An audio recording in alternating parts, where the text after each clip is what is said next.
নমস্কার, আমি শুভেচ্ছা। আজ দেখাবো এক অন্য চিত্র। নির্বাচন কমিশন শহরে আসলো আর তাদেরই বাম তৃণমূল যৌথভাবে কালো পতাকা দেখালো।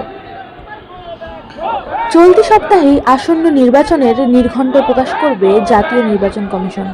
এবার তাদেরকেই কালো পতাকা দেখিয়ে গো ব্যাক স্লোগান। এয়ারপোর্ট থেকে প্রায় 23টি গাড়ির কনভয় হোটেলের উদ্দেশ্যে রওনা দিতে মূলত 4 জায়গায় কৈখালী, চিনার পার্ক, পেঘরিয়া ও নিউ টাউনে তাদের কালো পতাকা দেখিয়ে বিক্ষোভ করা হলো। স্লোগান দেওয়া হলো গো ব্যাক গণেশ কুমার। চলুন এই ভিডিওতে দেখে নি পুরোটা।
এরকম আরও ভিডিও পেতে চ্যানেলটি সাবস্ক্রাইব করে আমাদের পাশে থাকুন।